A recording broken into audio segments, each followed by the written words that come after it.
Blog Talk Radio. Welcome to CB and the Boys with Crystal CB Booker, George Biker Boy Holman, Roger Hawkins, and Mimi Acosta. Coming live and direct from YouTube, Facebook, iHeartRadio, Blog Talk Radio, and Apple Podcasts. Bringing you hot topics, interviews, live entertainment, and fun every Wednesday night, 11 p.m. Eastern, 10 p.m. Central. And now, prepare to get charged up with a whole lot of fun from CB and the Boys.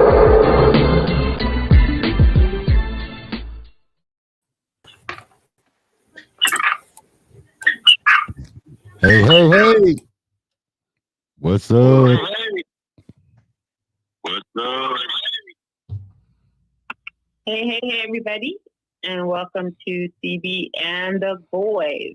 I am CB, your hostess with the mostest. My boys in the building, Mr. George Biker Boy Holman, Mr. Roger Hawkins, and the fabulous Miss Mimi Acosta. How are you guys doing today? Good. Well, it only took me 5 hours to get myself together for the show, but I am here under some COVID shenanigans. But I'm here. So if you guys see me muted or see me talking and you can't hear me, it's because I'm muted. I don't know. I forgot. Let's blame it all on COVID. It is all on COVID. But we are glad to see you. Look, we're going to send an invoice to the Sunny Water on top of this shit, okay? What they do? Moving right along. CB, go right ahead, baby. Go ahead. I know I'm cutting you off. My bad. No, you are good. You are good. Well, we are glad that you are here, without a doubt. So coming up, guys, we have a great, wonderful show for you tonight. First up, we've got current events coming up for you. Also, next up to that, Mimi will be here. Of course, you see Mimi is here. We are so happy that she is, and she's got her drink special. Even if it's NyQuil, she's going to tell you what she's got to drink and what she recommends.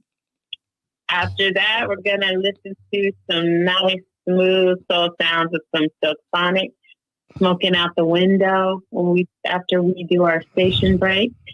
And then next up, you will hear the sexy voice of Roger Hawkins telling us what's up in sports and Roger's fitness tips. And next up, you have the distinguished George Biker Boy Holman as he does his business for it. So look forward to that, folks. And then you have lovable, adorable me with your your movie reviews for this week. And then second hour, we have a lot to talk about, so look forward to that.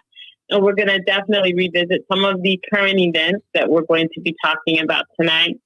Willie Stokes, a man out of Pennsylvania, has been released from prison after 30 years of being innocent because of witness lies. So we're going to talk about that. We're going to talk about the TikTok couple that got dragged for doing something pretty stupid. And we've just got lots and lots to talk about. But before we start off, just a moment of silence for those that we have lost. Rest in peace, Bob Saget, who is best known for his role as the father in Full House. Also, rest in peace to the legendary Sidney Poitier, who is the first person that we have lost in 2022. So rest in peace to Sidney Poitier and rest in peace to Bob Saget. And also rest in peace to the sheriff's deputy who took his own life because he was fed up with all of the police brutality and things that were going on. So we're going to talk about that as well, too. So look forward to that today, folks. So if you're just joining us, welcome to CB and the Boys. And next up, we've got a lot to talk about in current events. So much is happening. In Quebec, Canada, guys, have you guys heard about this? They are taxing those who are anti-vax, those that have not been vaccinated. What do you guys think about that? Wow. I think it's that only a matter of time. I think that they trying to kill the epidemic, the pandemic. I mean, I'm just saying. I think once you start getting into people's rights, I don't know if they have, like the same type of constitution and things. I mean, everybody has their own, but where do you draw the line with legality? It has nothing to do with how you feel, but from a legal standpoint, from a natural living right standpoint, where do you draw the line? That's not fair. That's like if you got to get charged for being shorter than I am, being darker, being a man, being tall. I don't agree with it. I don't care what side from. I don't agree with that because then we're only a matter of time away from taxing people to incarcerating people to physically holding people down, enforcing something that you might as well say, hey, everybody can be sexually assaulted for free. Everybody can be injected with HIV. I mean, where does it stop? I think that's horrible. I really do. And I don't agree at all. So, wow. But don't you, that's scary. but don't you think like something like that would maybe give people that extra, I don't know, nudge to go ahead and just get vaccinated if they don't want to get taxed? Well, I mean, in my opinion, though, it sounds like to me they're really reaching to figure out what the heck they can do to make people get vaccinated. So, I mean, it almost doesn't make sense to me because you got to force these people to not to want to die, I guess. I mean, if you're not getting vaccinated, and you're pretty much committing suicide. Mm-hmm. I mean, I'm just saying. Because most of the people... Yeah, that's actually... Yeah. My thought is this. It's freedom of choice, right? So it's no different. Why haven't they held people down and forced them to take AIDS medication? Why haven't they held people down or charged them and forced them to take chemotherapy? Because if you get cancer, you don't have to accept chemotherapy. So I think the side of the fence I'm on has nothing to do with how you feel. It has to do with choice, freedom of choice. It doesn't matter. Look, either way, die or don't die, however you feel like it. Some people prefer to take their own life. Some people prefer to get assisted. Some people prefer to let nature take its course or to take medication. But the simple fact is, when you take away choice, I absolutely don't agree with that. Well, that's not a democracy. That's not what people fought for in the very beginning. That's not why, groups were formed. Everybody doesn't have the same opinion. That's like saying I'm going to force everybody here to be a Cardinals fan. I'm going to force everybody here to drive a monster truck and you'd like to drive your sedan. It's the exact same thing. I'm going to force you to live in a house you don't want because everybody else is doing it. It has nothing to do with whether or not your side is right or wrong. I just think it's a matter of taking away my choice and making me choose. Again, if I want to take Johnson & Johnson, but you make me take Pfizer, that ain't different, believe it or not. I'm splitting hairs, but it's true. And I think a lot of people are missing the point because they want people to agree with their side of the argument. And it's so much deeper than that. It has nothing to do. Again, if someone walks out and goes, I choose to die this way, or I choose to live this way, think about it. What if they made everybody become vegan? We laugh about that. People go, oh, they're crazy or whatever. But, it's the same thing. Whatever it is that you choose not to do, but then you have to, that's oppression. I mean, it's just old school oppression. So, no, I don't agree. So back to your example of if someone refuses to take chemotherapy if they have cancer. One, cancer is not catching. One, cancer can't pass through the air from one person to the next person to infect someone who has nothing to do with you, and then they catch it and they die. So the odds of that happening with cancer is none. With this virus, it's airborne, number one. It's contagious, two. People have died. Countless numbers of people have died, number three. And this virus acts such as that you don't know who has it, because someone could be asymptomatic, display no symptoms whatsoever, and infect everybody. Right. So look at me, for example. I am a prime example. Only God knows where I might have been that I have caught this thing. And then I could have been at several other places sharing this thing. And then now, people are coming up. I'm COVID. And then, I don't know where I got it from. I don't know who I gave it to. And then everybody else is getting it. It's absolutely crazy. But forcing people to take the vaccine, I think is a no-no. It's not for everybody. And at the end of the day, people that have taken the vaccine are still dying anyway. Right. So really, what's the point in taking it if you have people that are vaccinated, boosted up the ass, and still dying? Right. And again, I agree with both sides. I love the argument. But here's what I'll say. You said, it's contagious. Other people that don't have a diet. Guess what? You know the most dangerous chemical on the planet? Freaking cigarettes, tobacco. People die that don't even smoke from being around people that smoke. And guess what's not illegal? It's smoke. So if I choose to sit in the house with George, we're drinking and kicking it, and I get freaking lung cancer, but he doesn't. Should I blame him? Should I be mad at him, or should I be mad at the Philip Morris family? See, that's the choice I made. It's just like seatbelts. If we're driving and you wear yours and I don't wear mine, we hit a wall, I go through the windshield. Is it your fault? No, it's mine. It's my choice.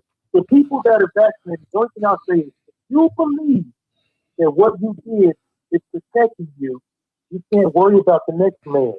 Your protection should be your protection. You shouldn't worry about what someone else is doing. That's just like saying, I take medicine and vitamins and do all this, and then you're going to vicariously somehow get health factor based off what I do. That's not true. Yes, it is airborne, as is a lot of things. But like Mimi just said, everything affects people differently. There are people that die from food poisoning, which we think is kind of lighthearted. I've had it 3 times. You know what I do? I stay on the toilet for a few hours and I leave. I don't throw up. My digestive tract is fine. I'm gone. Some people don't recover. So it's and E. coli and things like that can be everywhere. And so the point is, again, I don't care what side you're on. Do what makes you feel best. Do what makes you feel safe. I don't like that. This is a deliberate attempt to divide families and friends and make them choose a side. And I hate it. It's like politics. It's like religion. Certain things divide people on a very, very personal, deep level. And this is a very deliberate attempt to do that. I won't ever let that do that to myself and my family and things like that. It doesn't matter what side you're on. You can be mad at me for doing it or mad at me for not doing it. I still love you. I don't give a shit. I'll be here tomorrow. I'm not going to let it stop how I feel. I can disagree with you and still love you, but I just feel like when it comes down to I'm going to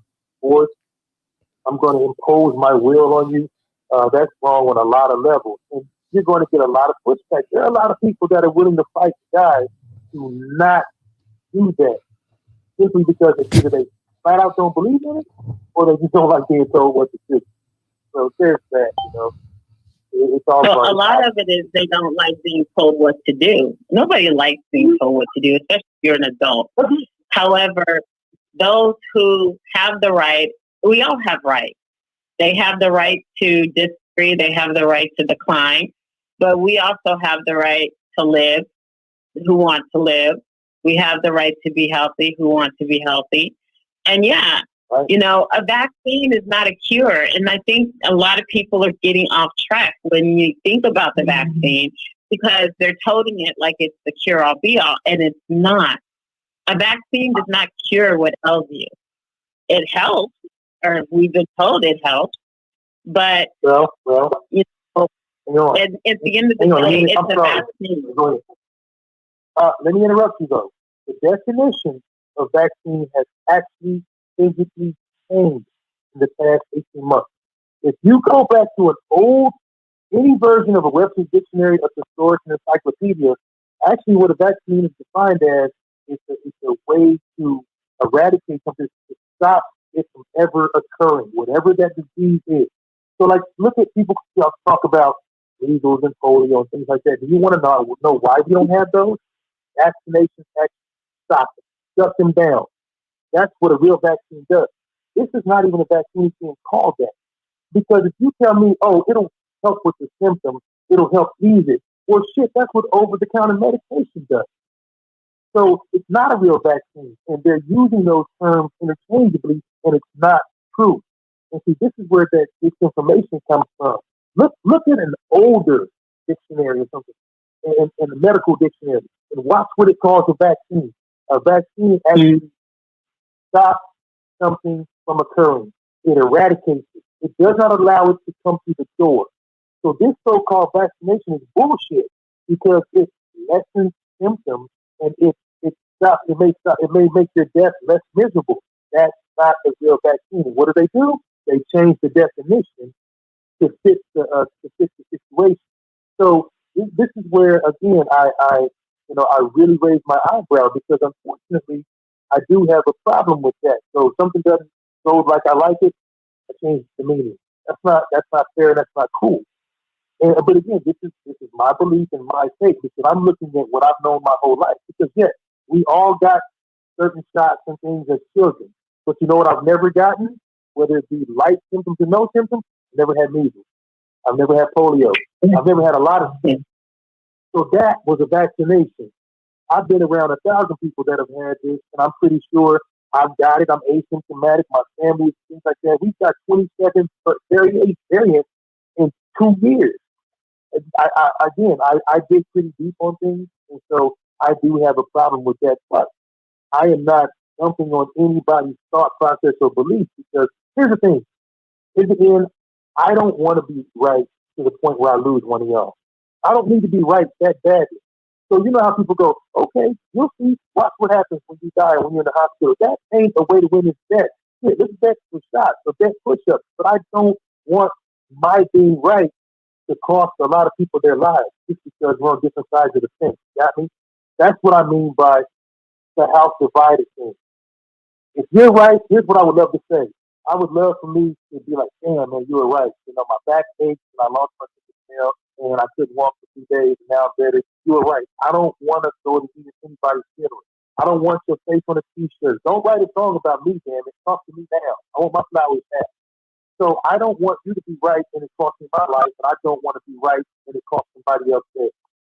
And that's what I feel like we're being forced to choose. And I don't like anything where I'm being forced to do anything. You know, complying with laws and regulations is one thing. You know, forcing our hands, like I said, it's no different than telling everybody here that the herpes virus cures this, so everybody's got to get infected with herpes. It's the same shit. Or to say AIDS cures COVID-19, so everybody's got to get injected with AIDS. I actually asked an older person, would they do that? And this person looked at me and said, maybe. I said, if they told you AIDS cured it, would you let them inject you? This person is 66 years old, but it's no different than telling us you got to take this particular. You see what I mean? That don't make no sense. How blind people can be. Yo, I swear on my mother. I'm just saying. That's a jacked up scenario. This disease that'll kill you will actually cure this one. But George, here's what you gotta understand. If you found out tomorrow that the particular variation of actually that you took had a strain of HIV in it, what would you do? How would you feel? It's a very real possibility. How would you feel? You go, well, if they say so, I guess I gotta trust it. It's too late now. You gotta trust it. But this is the point. You don't know unless you read the vial. You don't know. And quite frankly, it's been speculated. I'm not trying to scare anybody. What I'm saying is, depending on how you word it or how you present your gift, people will swallow. And so we have to trust something. You trust medicine, or you trust the doctor, or you trust whatever. There's nothing wrong with that. Some people are more skeptical. Some people are less. There's nothing wrong with that. But to tell somebody that they deserve to die or that they're stupid because they don't choose our way of thinking, I don't think anybody deserves to die because they don't think like me. I would love nothing more than to see them on Sunday, laugh and tell them they owe me a beer, and go see I was right again. That's all I want to happen. I don't want it to come down to anything else. Like I said, that's why I'm so happy Mimi's here. Because, you know, I know we had a couple of scares on my way back from Africa. Some people in our group couldn't leave. Nobody was unnecessarily sick, but 3 or 4 days in, it was a couple of, you know, and all we thought about was, the thing is, our African guide, I think, probably got sick first, and he probably got it from one of us. Because I'm in a country of 30 million people, and only 4,000 people have been casualties. In 30 million. We got that in any city we live in.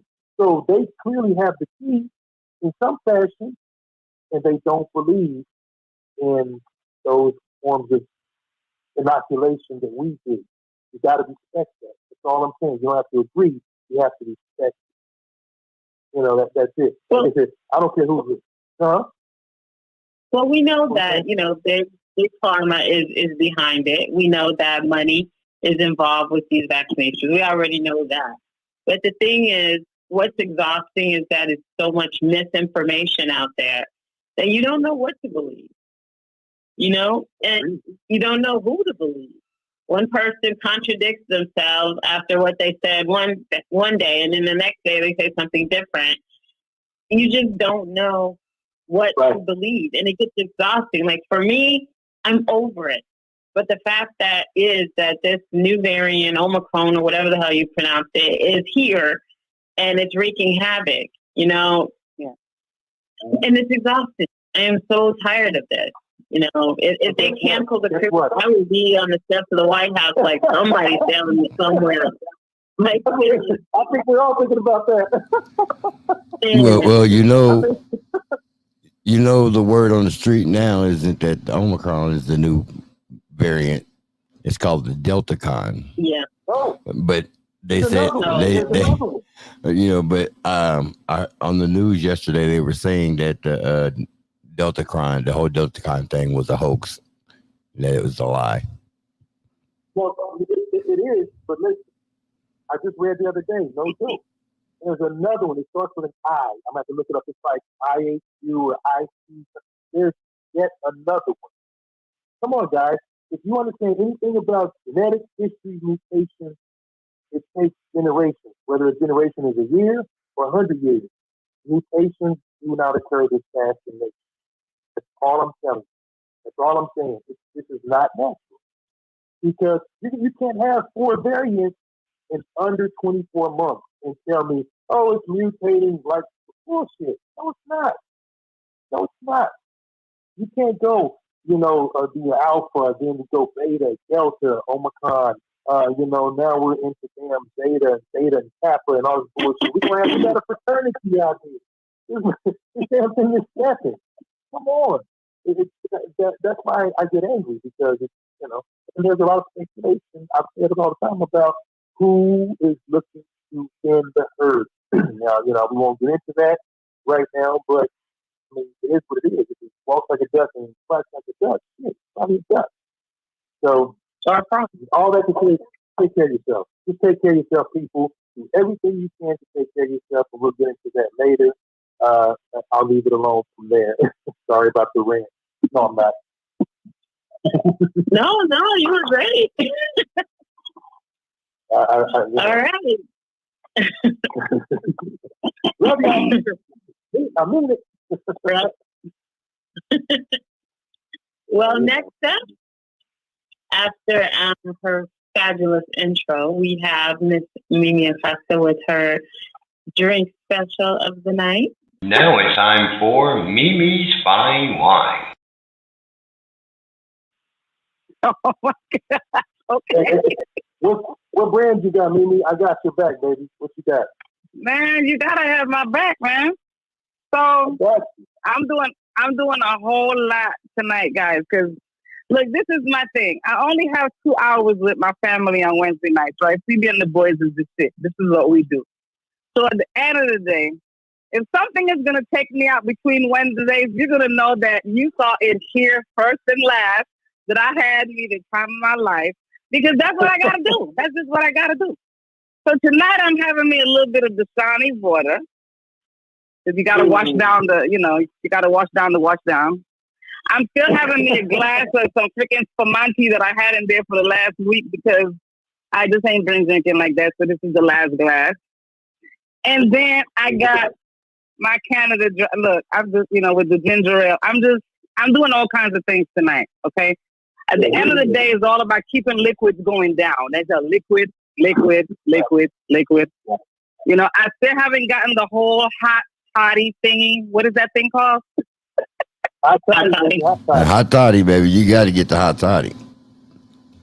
Okay, I've been told about that. But look, it's got all the elements. Okay, they talk about how heat kills the virus. Okay, be it rumor or not. Right. If it does, guess what? It's a hot toddy. All of the chemicals the cleaning chemicals that they say kill the virus all have alcohol in them, which is like the biggest portion of the chemical. So, of course, we know alcohol kills everything. So, hot toddy, right. the main recipe of the hot toddy, the biggest element in hot toddy is grain alcohol. Okay, so right. And then you of course it's boiled over with a little honey. You know what I mean? And some lemon juice. When you get mix all that up together and you drink that boiling hot as you can stand it, and you can't fail. Yes. And hot toddy cures everything. I ain't met nothing that can stand up to a hot toddy. Come on, Corona. So I want to say that my sister Crystal did send me the ingredients. I think I needed to send it again, because somehow we got lost in the sauce over here. So I need to send that to me again, so I can make that happen. And so this thing gotta go. Like I'm not. Look, I don't even. When I say COVID over here, I'm saying COVID over here because I was diagnosed. Like I got the positive result that says, okay, you are it. And I went through. I think I've gone through the worst of the motions, which is the bedridden part. Don't want to get up, feeling a body aching, all that crap. I'm over that part. I'm still getting through the little cough here and there and the chest pain, which is a result of the coughing. And I'm being very careful because, I also do carry bronchitis in that entire line, and I am asthmatic. So for me, it might take a little bit longer than the average person who don't have the extra little things that I got going on. But at the end of the day, that is my drink, guys. I'm going to wrap it up because you know how we can get lengthy in our sauce over here. But that's what it is. A little bit of lime, a little bit of water, a little bit of Canada, and after the whole show, I will do something extra, and take it in between the sheets. That's it. I ain't going enough for that. But we're glad you're here. And Thank you. I like the fact that you keep making yourself get up, because obviously you're somebody who keeps an eye on that kind of thing. The best thing you can do is not sit down, not be sedentary, and not just allow it to come in. Because believe it or not, that can be the difference really between recovery and checking out, is that you have to keep moving. You make your body fight, you make your body resilient by saying, you know what, I'm going to keep pushing. So I know you're tired and all that. You've been doing the right thing, so keep doing the right thing. Keep pushing. Stand up. Yeah, thank you. I'm doing that. Stepping out, getting the, even though they say the thing is airborne, whatever, I just got to get out and get my little air, because at the end of the day, if you're sitting indoors, breathing in the same air, and which is the thing that I feel about even wearing a mask, is like if you are covered up like this and you catch this thing, I don't know where it's going if you're covered up. Anyway, whatever. You guys, but that totally makes sense. It's just like giving it to yourself. You're giving it to yourself every day, all over again. But it's about protecting people around you, I guess that's what that's about. Right. But this is the thing. This is the thing. This is how I feel about this. My thing is, look, guys, if you guys test positive for this shit, stay your ass indoors, quarantine, and get rid of it. That's just the bottom line. And at the end of the week or 2, 10 days, 15 days, whatever, go get tested again and, you know, hoping that we are all negative. And it doesn't mean be negative and then step out and reinfect or infect others, because you are still carrying. It's almost like having a cold. When you have a cold or the flu and you're clear of it, it doesn't mean that your body is totally clear of it if you can really just give this to somebody else. You know, sometimes it takes a couple weeks for this thing to be totally out of your system. Am I wrong in saying that? No, not at all. It takes... I mean, for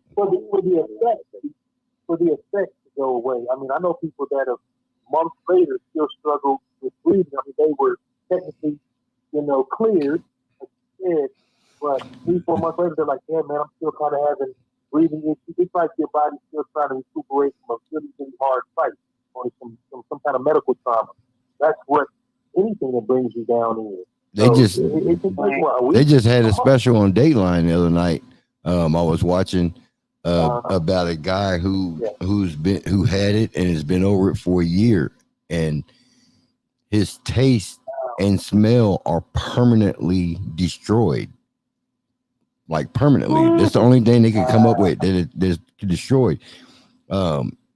He's developed a condition. They actually had a name for it, where everything, you know, he said everything just tasted like, I can't remember what the description was, but it was something horrible. And he said everything tasted like that. Everything smelled like that. I was like, you know, that would like make you not want to eat. That's a weight loss, right? Right. That's the new Atkins diet. We've both been through that. And I'm still there. Like I get hints of scent. Like I will walk around smelling stuff just to see like perfumes and stuff. And I might get that first little scent, like, that's it. And then it goes away into nothing. And the same thing with taste. You know, I might put something in my mouth, and for the first like second or two, I might like, oh my God, this is spicy, this is nice. And then all of a sudden everything goes away and I'm going, damn, I'm not 100% yet. But I know that it's coming back. And I'm just like, Father God, let it all come back. Because I cannot imagine not tasting or smelling long term. Because it does take away wanting to eat. Because if you can't taste nothing, then you're like, okay, I know I got to eat, but why am I eating again? Because I can't taste or smell nothing. So there's no joy in what you're eating. You just know you got to give something to your body. Exactly. Which is where chicken noodle soup comes in. Why does chicken noodle soup all taste the same? Like, no matter whether you're sick or not, or... It's memory. Maybe it's memory. You know, like, but hot chicken noodles cures almost everything. Oh yeah, thank you. Thank you. Drink a lot of that broth. Yes. But it's like, it makes you appreciate and not take for granted those small things such as taste and smell. Because I know now I savor everything. You know, it was torture to not be able to taste and to smell, you know, because I love perfumes, and just to walk over to my vanity and smell something and not be able to smell it, pick it up, remember what it smelled like, and not have that smell, and you're just like, oh my God, will it ever come back? And, you know, thank God that I did get mine back, but, you know, it takes time, and it's frustrating when you're going through that. You know, to taste food, and food has no joy. Literally, it's like eating air, lumpy air. Look, I just had a thought that beans, rice, beans, or stew chicken, or curry chicken, or all that stuff, right? And plantain and stuff, and you got a whole plate of that, and you know how it's supposed to taste, and then all of a sudden you taste it, and everything tastes like lead. Like what? You can't insult anybody for the plate. I just had a horrible thought run through my mind. What would really suck is, think about a blind person. Okay, you know, they say most blind people, when you become blind and you start living through that, all of your other senses enhance. So they so figure if they get COVID and they lose smell and they lose taste, that ain't they smell, taste, and they can't see. they will be able to hear a rat piss on cotton 2 states away. That's going to be the last place it's going to be there. I mean, you know what? I mean, that's just there is a funny part of that shit, and there's another part of it that's not. right. I mean, it's fucked up. It's funny, but I mean, it's fucked up. You know. Tell me what you think about it. But you're welcome. You're welcome. Well, to all my blind people out here, I pray that is not your position, and if it is, prayers to you, and forgive the CB and the Boys radio show because we won't even discuss this type of stuff. That shit is not funny. My aunt has gone legally blind from an episode not too long ago, and I give it to her too. So if y'all are sensitive, George Trader explained the fight. And I said it. I bet you you did. All right. With that being said, let's take a pause for the calls. I love and abuse everybody equally. I love and abuse everyone equally. You do. As long as you're here with me, that's all I care about. You're here with me. So. Rod did not spoil that child. If you're just joining the show, welcome to CB and the BOYZ. Brought to you by CB and the BOYZ Incorporated and World Radio LLC. You can catch us live every Wednesday night, 11 p.m. Eastern, 10 p.m. Central on Blog Talk Radio, Apple Podcasts, iHeartRadio, Facebook, and YouTube. Like us on Facebook. Subscribe to us on YouTube. And now, back to CB and the BOYZ.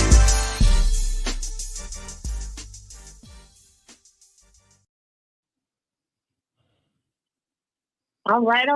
Welcome back, everyone. Welcome back. And it is time for a music break.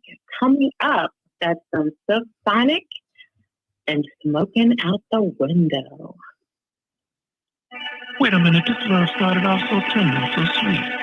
But now she got me smoking out the window. You must have spent 35, 45,000 up in Tiffany. Oh no! Got a badass kid running around my whole crib like it's Chuck E. Cheese. Whoa! Put me in the jail with an X-Man in the UFC. Can't believe it. I'm in disbelief. This bitch got me paying a bit, paying for tips. Diamonds on her neck, diamonds on her wrist. And here I am all alone. I'm so cold. You got me out here. Open up the window. How did you do this to me?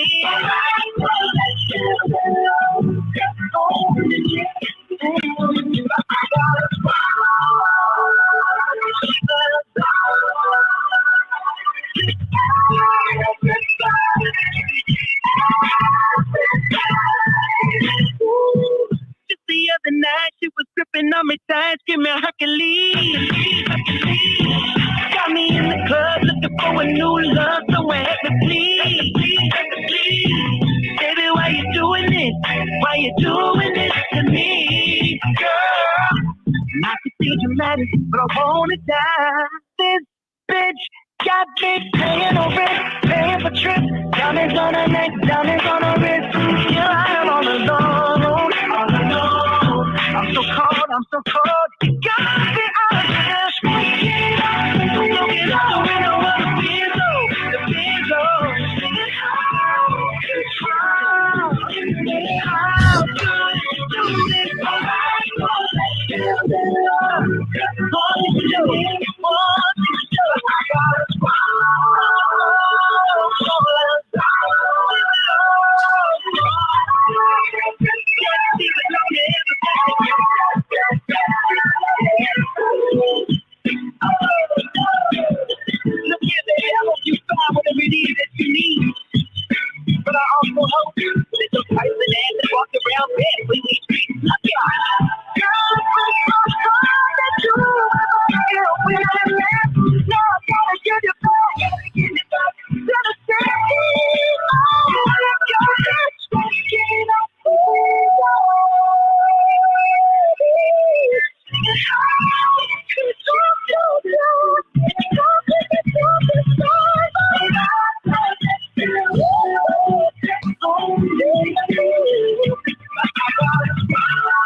Right. Silk Sonic, the only group right now out in modern day that takes you back to that old school flavor. And I am here for it. I am so here for it. Have you guys heard their album, An Evening with Silk Sonic? It is amazing. Amazing. There's no song on there that I'm not feeling, that I'm not digging. Like, serious. I mean, that's the joint right there. But I mean, you just gonna walk past Bruno like he ain't doing that too? Like he's in Silk Sonic. I know, but I'm just saying, like Bruno. Yes, but individually, I get what you're saying. You're 100% right. But I'm just saying, like from a performance standpoint, I think also like his parents were performers, just like a lot of people. So yeah, I agree with you 1,000% about they got that throwback feel. And I think that kind of reminds me of how, a group comes out, one guy comes out hard, he can bring his voice with him. So I guess I don't want to just say it like it's Bruno, but Bruno was around. He kind of blew up first. But I love that joint right there. The video is funny as hell. If you haven't seen it. It is.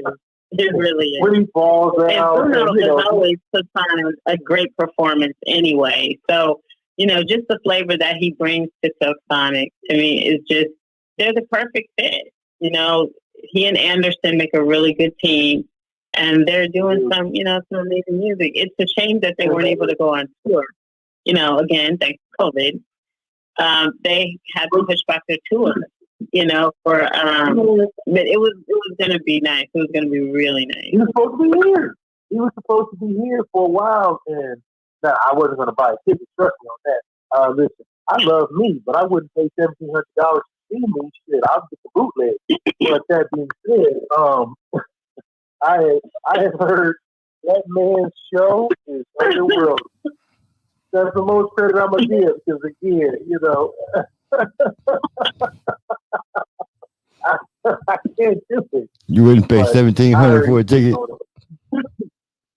Brother, not to see me. And I'm pretty damn fond of me. But I'll be like, hey, y'all tell me what Rod did, because I'm not going. That's a lot of show. So, but I heard he put on the show that is amazing. So, I've got a couple of friends who have seen him. Nothing but, 4 thumbs up. I mean, he showed that little cat show. So, good choice today, CBC. Now you're rolling, girl. I know we've had our discussions. That was a good choice. Good call. Gold star for Christmas. I'll take it. I'll take it. But don't worry, I got to play the boys, so we do have some BTS coming up, so look forward to that. It's cool. Hey, for mine. All right, Roger. What is going on in sports? Now, we know that our Kansas City Chiefs, we love them, but they barely beat the Broncos. Like, explain that one. Make that make sense. You know what? At the moment, here's the thing. End of season, postseason is a new season. You hear people say that all the time. Playoffs is a new season. People are playing for their very lives right now. It's so hard to go home. And so for those who are barely breaking in, they're like, listen, we're going to be a giant killer. And that's what everybody wants to do. Yeah, we didn't look fantastic the other day. Yes, we got people out, and that plays a big part. We had key folks, kind of going through COVID protocol and things like that.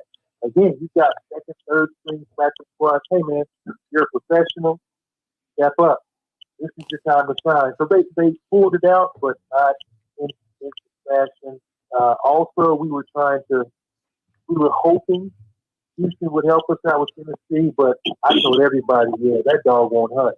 Tennessee is way too strong, way too poor. So because of that, we are no longer the first seed. Ergo, we have to play in the first round. KC, as we all know, not notoriously good in the first round of the playoffs. So a little bit concerning, but I think the boys can kind of put it together. So with that being said, good luck to him, Edwards there. I don't know if he's coming back or not, but we got a pretty tough battle up here. The AFC West is always one of the tougher times. People say what they want, but we produce some of the toughest, things going. Now, the next part of that is we're playing against Mike Tomlin and the Steelers. I love Mike Tomlin. I hate the Steelers. I hate Ben Roethlisberger, but that's for another day. That being said, Mike Tomlin is the man. That brother is the man. He is the only head coach in history to have no losing season. None. And he's been a coach for 15 years. And he's Wakanda, baby. But he's a damn good coach. He's really a really good coach. So big up to him. I always give people their flowers. So, and he has a really good, he has a good record against us. He knows how to play us. I think they've all a lot of the coaches came from the same coaching tree. And because of that, I always get nervous when we have to play Pittsburgh because they always play us tough and they're known to kind of dash our dreams. So anyway, we'll keep a lookout for that. If we make it beyond that, we're looking okay. The Raiders get the Bengals on Saturday. I'm not sure how that's going to go. The Bengals are playing well. I live here, but I'm never going to be a Raiders fan. That being said, I'm probably going to pick the Bengals. Patriots play the Bills. That's kind of a fairly evenly matched. The Bills are actually pretty decent this year. The Patriots are pretty average. They kind of average out. So we'll see who comes out on that. Eagles play the Bucs. I am 100,000% anti-Brady. So I would love to see Philly win. So for any Philly fan out there, this is the only time I'm gonna ride on you guys' coattails. He ain't got no receiver to throw to either. He ain't got no Brown to throw to either. Yeah. And that's different too. You know what? I definitely think we'll get into that conversation later on. Speaking of that, so thank you, George. The Niners play the Cowboys. Here's the thing.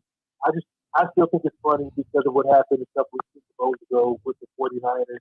So I think that's hilarious because of how, CeeLo Green and his people acted. But that being said, the Cowboys, I hate to say it, are looking pretty decent. So that's going to be a good game. I think they may win. I hate to say that because I hate the Cowboys too. Notice as Chiefs fans, you don't like anybody. But you either love the Cowboys or you hate them. So that's what side I'm on. Don't care. And then the Cardinals and the Rams go. The Cardinals they started out red hot, cooled off a little bit, but I'm a fan of Kyler Murray. I like to see that young man do his thing, and they got a good squad. So that's going to be a good one. I think they will probably hit the Rams. The Rams barely slid out this past weekend. So that's really those are kind of my picks for what's going on this week. And just a quick side note before we get done.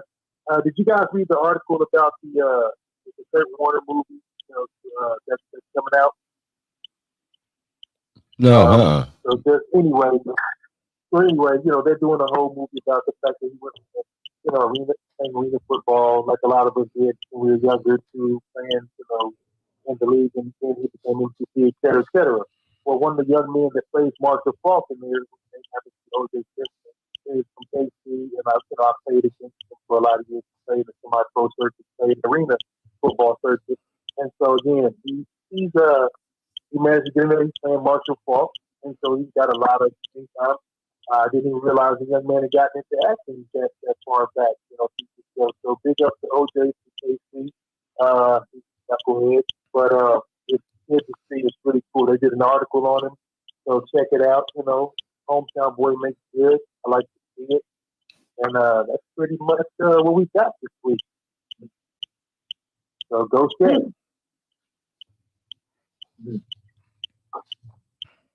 So what's up with our business? If you got some flabby and flimmy flam, then check this out. Roger's Fitness Tip of the Week.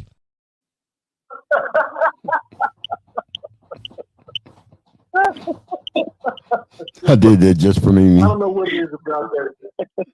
Kind of like a goldfish underwater. Really? If you got some flabby and flimmy flam, then check this out. Roger's fitness tip of the week. Oh, Jesus, that is cracking me up. Wow. That's funny. George and I kind of talked about it. So for my first official, fitness workout and tip of the year, I went lower body. I'm looking out for my ladies, so I know my ladies really like to keep that lower body and let her do the legs and the glutes and all that good stuff. So I got y'all first. But this is for everybody. So I wanted to talk about step ups and what I call, reach ups.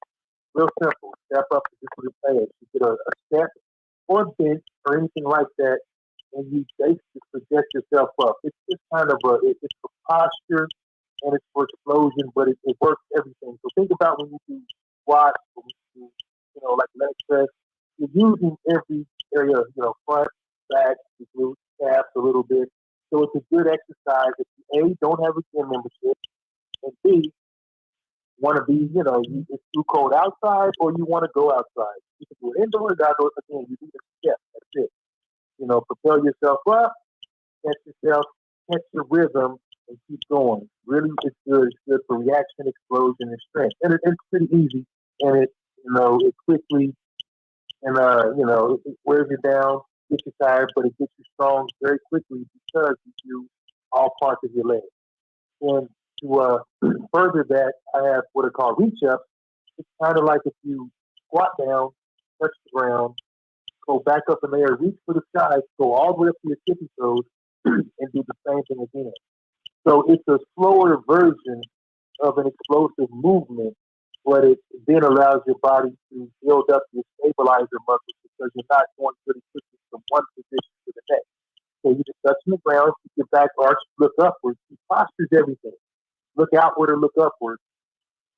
Go up, reach up, tippy toes, stretch as far as you can, come back down, touch the ground. I know we've got some videos somewhere in here. I don't know if I got it uploaded. If not, George has got you. But if we got it, George, pop that off on me, sir. And if we got any questions after that, I'll be happy to follow up. All right, folks, this is Roger from CB and the Boys, and what we're going to focus on today is lower body, like kind of a total lower body workout. I know a lot of us like to kind of get the legs going, but we don't want to go do the heavy weight, etc. So one thing I come up with is you can kind of do this anywhere. So having a gym membership is not an excuse, okay? These are called step ups, and then from there, we're going to work into, what I call reach ups. And this is really a good total lower body workout. All right, so check it out. We're going to start with our step ups. And all you do, you have to propel yourself up. Okay, you can't just step and go back and forth, back and forth. I'll show you what I'm talking about. Let me show you what not to do first. Okay.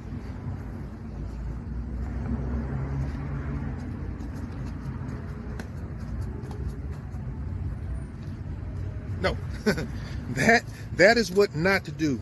To really get the maximum out of this, you have to really propel yourself into the air, come down, catch yourself. It's a rhythm. And you'll start to feel that in your glutes, your quads, your hamstrings. That's what you want, okay? So check it out. Here's what I want. 3 sets of 20 if you can do this. Step ups.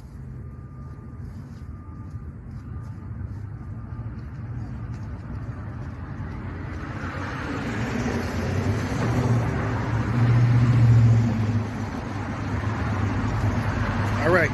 Start with 3 sets of 10, 3 sets of 20, whatever you can do. Work your way up, advance, all right? Next step is what we call reach ups. Now, good technique and good form is kind of needed for this to really have the maximum effect. So even if you can't do the jumping part, I want everyone to work on good form, like a good squat form, good technique holding your chin up and things like that. That's going to really help with the stabilizer muscles around your major muscle groups. So it looks like this.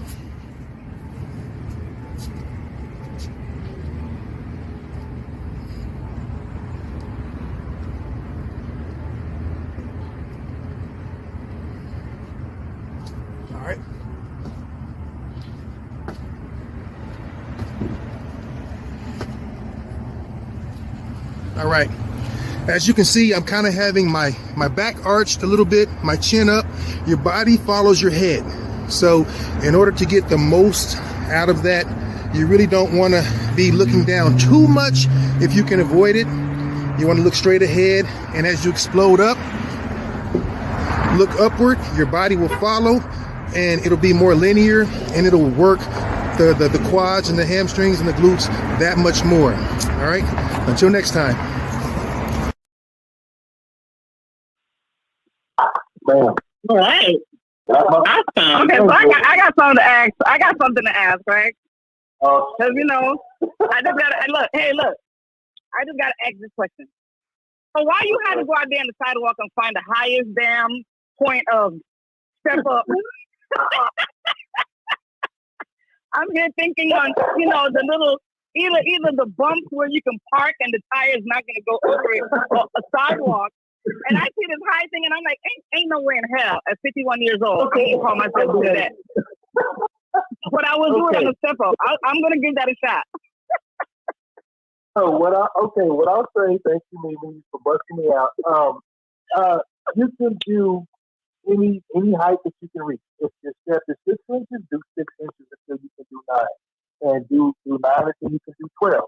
I happen to have long legs. I'm not overly tall, but I have long legs, and so. Okay, how many sets of reps do you recommend? Mimi, how many sets of reps do you recommend? Using the first step on your porch is not going to work, Mimi. So just get that out of your mind now. Right. I'm not a loser. I challenge myself. I might try squat. There you go. And as soon as I start breathing hard, I'm done. So for step up, I say 3 sets of 20 because you have 2 legs. So 10 on each leg. Do 3 sets, you know, and then same thing with the reach up, you can do 3 sets of 10. And the thing is, if you know after say a couple of days, you're like, and you want to add this with other things. We're just going to do a little bit at a time. I can't give you like the whole workout today, but this is something you can do a lot of. You can literally do 3 sets of 10, come back later, do 3 sets of 20, come back later. You're never going to be able to do enough. It's just going to add to your results. So, you know, when you get tired or when your legs start to burn, you'll know. You'll know. But, you know, you don't have to do like a 2 on what you were just saying about you getting tired, you get tired and your legs start to burn. When it comes to resistance type workout, I mean, that's a resistance type workout because the strength comes from your body's resistance to the movements that you're doing. And the one fact of the matter is that those are really more effective if you do, say you're doing, like you said, reps of 20, right? So, you know, in my past history and what I've seen really be effective and what really works, the most effective way that'll work is if you start doing them and don't start counting your 20 until your muscles start to burn. When your muscles start to burn, then that's number one. Then you're going, because here's the thing. If you just start doing them out the gate, you're not gaining anything because you already have that strength. And the whole purpose is to push those muscles movements further. And to build muscle and strength is you're literally tearing your muscle apart. And when it reheals stronger. So guess what? If you can do 30 of those and not even feel it, then you didn't even hardly do anything. When you get to 30 and where you start to feel it, that's when you start counting. That becomes number one. You know, I've always thought that if you don't feel it off the rip, it's because you're doing it wrong. No, it's just because you can. It's just because you can already handle that. You can already handle that much. You know what I mean? So the goal is to push you. Yeah, the goal is to push yourself further. But without injury. So knowing your limit is one thing. Now, I think what he's saying makes a lot of sense. Some people don't realize just what their body's capable of. The human body is phenomenal. And oftentimes we go, oh, that hurt, or I got tired, and you think you've done enough. Now, the key is to not go so far into failure that you can't come back to work out in a couple of days, because technically one muscle group should not be worked more than one time every 48 to 72 hours. I prefer 48. So if you do it Monday, do it Wednesday, do it Friday, do it Tuesday, do it Thursday, do it Saturday. Because like he was saying, you create micro tears, micro fissures, have to rebuild. So you want to allow yourself to recover, but you want to stay in hypertrophy, meaning that your muscles are still growing. So you need to work that same muscle group every 48 hours. With that being said, yes, if you do 20 and you're like, okay, that was cool, now I'm loose. That's done. That's your warm up. Now do another 20 and you go, okay, I'm starting to feel it. So by your third set of 20, you're like, all right, now we're getting there. Now I'm getting some work in. And at that point, maybe do as many as you can do until you go, okay, I'm going to buckle. So you might only get 13 or 14, but on that last little bit, remember you got 2 days. So it's a fine line. Sometimes we don't push hard enough because we're like, it's uncomfortable. Guess what? Growth is uncomfortable. When you were younger and you had a growth spurt, it was uncomfortable. If you put on weight and you can't fit your jeans like you're supposed to, that shit's uncomfortable. So if you get stronger, it's a little uncomfortable.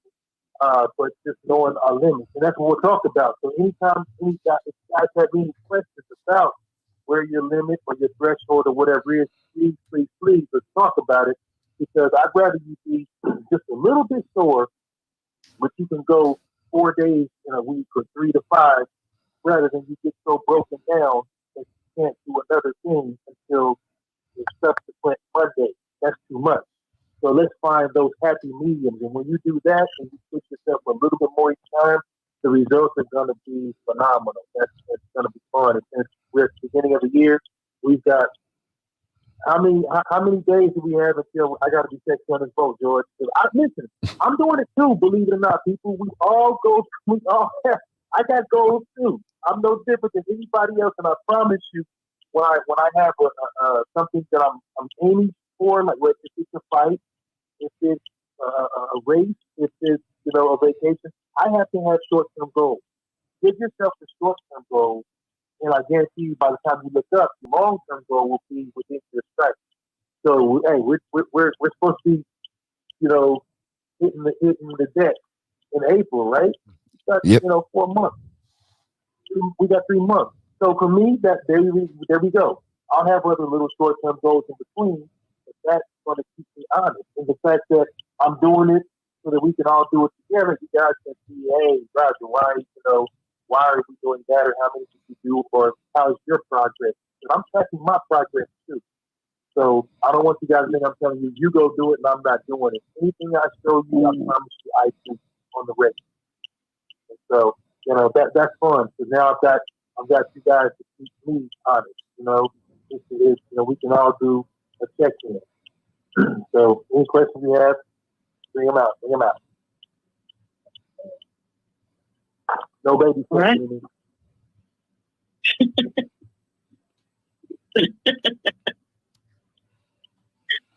All right. Well, next up, we've got George Biker Boy Holman coming up with his business tips.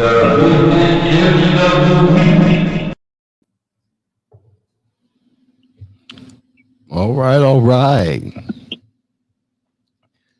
I wanted to start out with a thank you, Roger, for the nice fitness tips and display of skill there.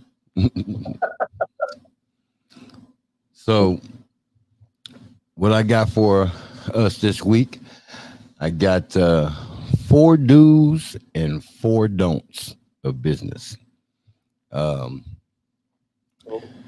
So here's what we want to go with. So the first do is have noble intentions. I mean, let's get the big one out of the way first. Be transparent and noble in everything you do. Don't try to manipulate your customers or have any sort of hidden agendas. If it's not in the best interest of everyone, including your customer, then don't push it. It's literally that simple. That's right. So then with that, we have our second do. do show your customers respect. You want to be well respected within your industry, but that respect has also to be earned. The best entrepreneurs treat all people with respect, from the poorest to the richest, without any judgment. And that's just how you got to be. So, and then number 3, stay approachable. Do stay approachable. Your business is taking off. Congratulations. Just make sure that you don't turn into the big shot that no one wants to be around anymore. The most successful business people, business owners, don't make it a popularity contest, nor are they obsessed with their success and making local news or nothing like that. And do number 4, do take risk. You got to take risks. You may keep your doors open, but you'll never reach your business's full potential without taking some calculated risk. So, and the key word there is calculated risk. Don't just take blind risk, but you got to take some calculated risk. Some things you just have to reach out there for, do your best to get it and hope it happens. And you got to take that risk. I mean, it is. There's no business owner that's successful that's going to tell you that they didn't take a risk on something. So now that brings us to the don'ts. Don't waste people's time. Every time you're late to an appointment or a meeting, it says your time is more important. So how you treat people when it doesn't really matter, especially when you're a leader, says everything about you. That's simple. Don't do number 2. Don't ignore people beneath you. Be friendly and approachable with everyone you meet. You never know who a potential customer is going to be. Never know who you're going to talk to. Never know who you're going to run into. Because you might run into somebody that that can open a door that you've been trying to open for months. So don't ignore people. Don't ignore people and assume people are beneath you. Mm-hmm. Don't do number 3. Don't think too highly of yourself. I mean, here's an easy rule of thumb. Never say, "Do you know who I am?" Don't have that attitude. Oh. Most successful owners, you won't even know it's the owner unless you ask them. So don't think too highly of yourself. And the last don't humble brag. If you don't understand what that is, let me say it again. Don't humble brag. Humble bragging is a form of bragging that tries to cover up the fact that you're bragging without sounding like you're bragging. It could be something like, "Oh, my business is doing so well, people are asking me for money, and it's just really stressful." That's humble bragging. Instead of trying to figure out a way to brag without coming across rude, just don't brag at all. Just be proud of what you accomplished and let your customers brag for you. And there we go. There we have it. Great. I like it. Thank you. Good job. When you said don't do number 2, I didn't know where you're going.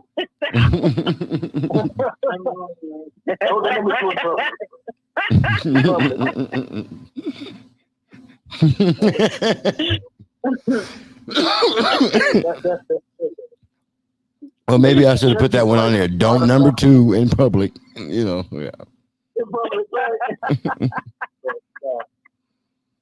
It's funny because I think we've seen all of those at some point. You know what I mean?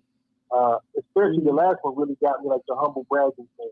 Yeah. Like, I'm not bragging, I'm not talking about it, but I blah blah blah. And what's funny is, I know you guys can relate. Don't you think of Eartha Kitt?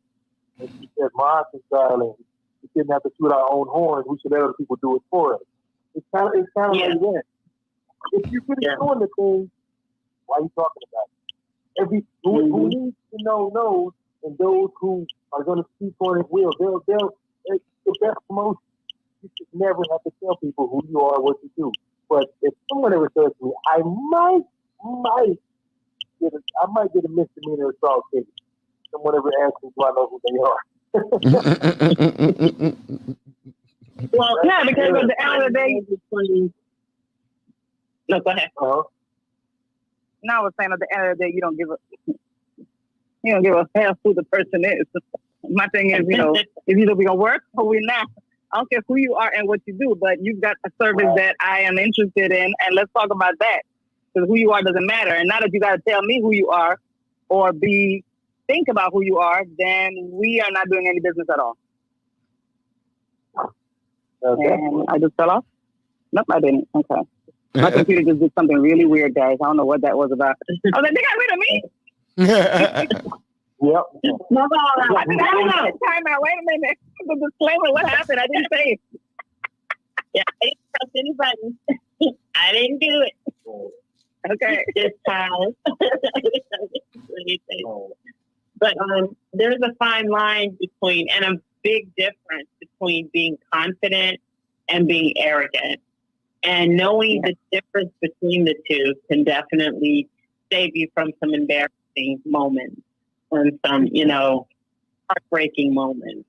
Because you only have one chance to make a first impression, and you want it to be the best one that you. If you come across knowing more than the person you are interviewing with, a person who you want services from, that's not going to go over too well. Like, really. It's like, you know what? I'm going to tell you something. Sometimes we do know more than the person that we're trying to get service from. And that can be a little iffy too, because, I don't do everything. Yeah, what do you do? Because you don't want to offend.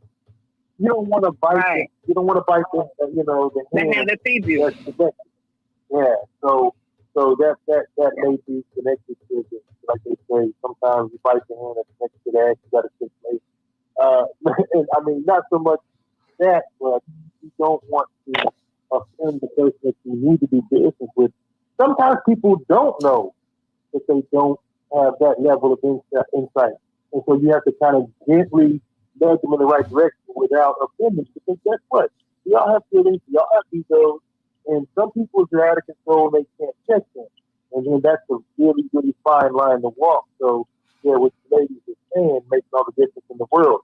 Confidence is one thing. People can see, you know what? You can never say a word and walk in a room or go into a meeting or do whatever. People go, that one right there.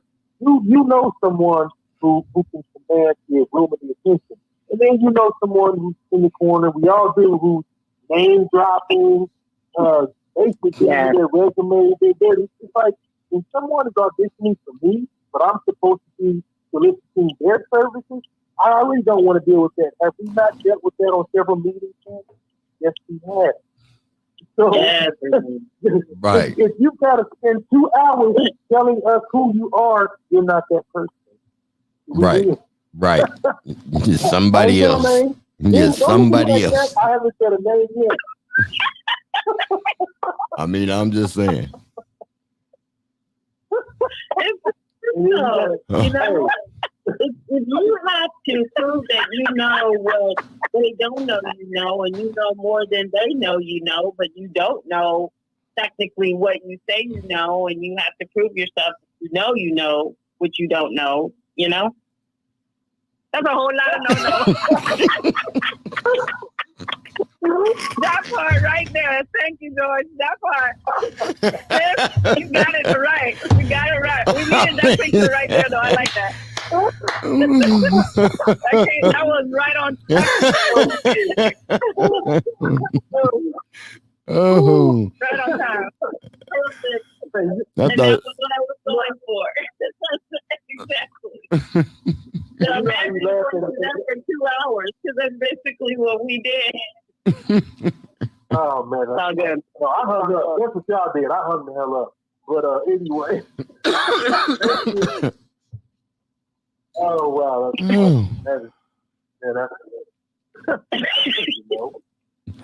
You gotta love her. That's what I was saying. You never know what you're gonna get with these four right here. Oh man, tell me about it. Tell me about it. We might be a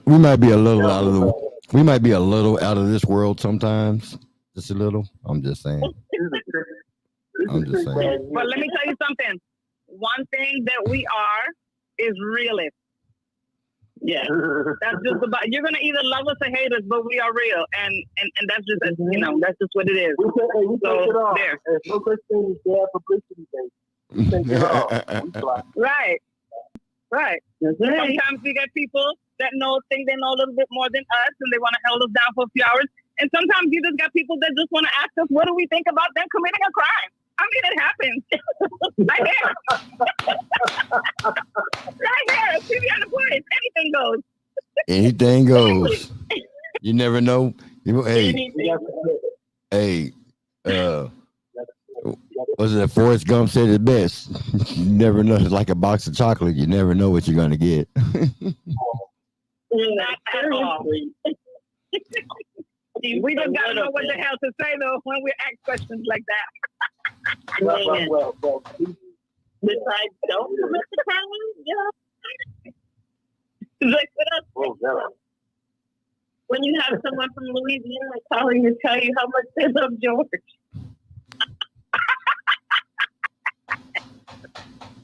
Here's to you, my friend. But they're calling from the comfort of their whole damn place on the water. Yeah, an alligator. Right. But they're thinking of George. Oh, Lord. They want to rub it. They want to rub it. Hey, man. It's all good, George. Look, we all have admirers. It's all right. It's all right. Oh, wow. Oh, that was awesome. That was if you just join us, we'll be right back.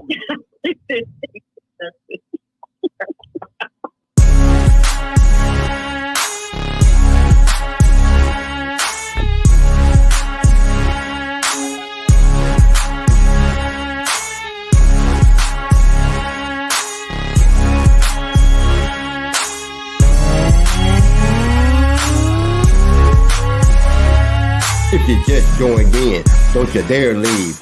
I'm gonna give you something that'll make your blood bleed. Blog Talk and iHeartRadio, dude. Apple Podcasts, Facebook, and YouTube. The newest and the hottest podcast in the nation, coming at you every week with some midweek motivation. Cell phone, PC, tablet, I don't care. No matter where you're at, we will reach you everywhere. Now back to the show. CB and the boys.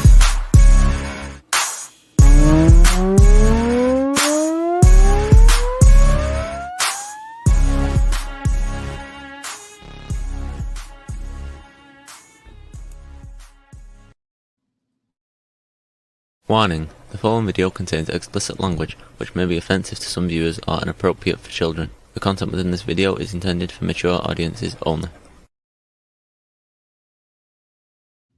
Does that mean that Crystal has to leave? If the contents of this video is only for mature audiences only? That counts us out. Look, this is where we're, you see the airplane fly by?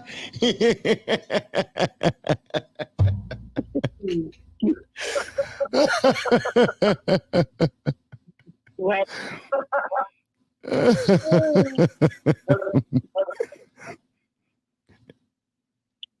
Phoebe, I don't know, honey. I don't know. I'm just as lost. It's okay, Crystal. It'll be all right. We'll dance on it.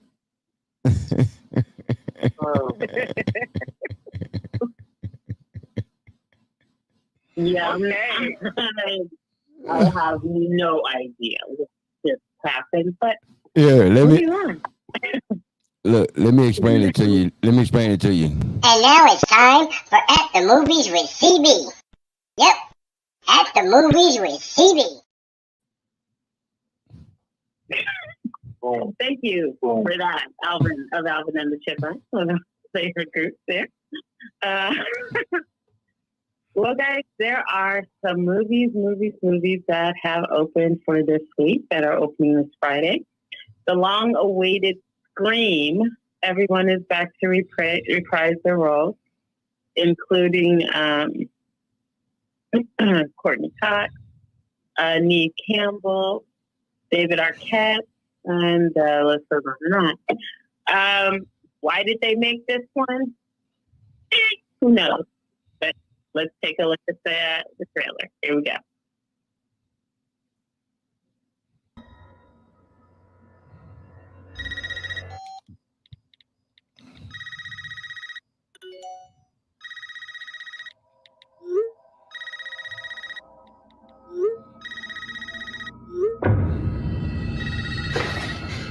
This isn't funny, Amber. Would you like to play a game, Tara?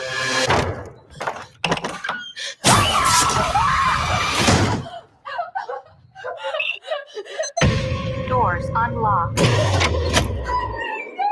All doors locked. Doors unlocked.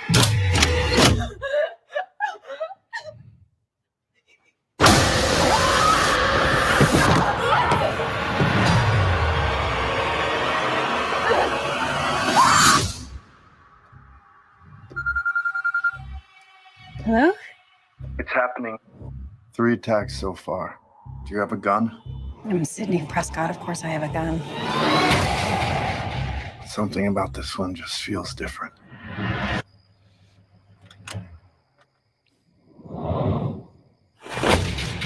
Samantha? I know who you are. I've been through this a lot. This is your life now, which means that whoever this is going to keep coming for you. You ready for this? Never. Oh, stop! Wait! There's certain rules to surviving. The attacks were all on people related to the original killers. Whatever his link is to our past, it's pulled us all back here. And I won't sleep until he's in the ground.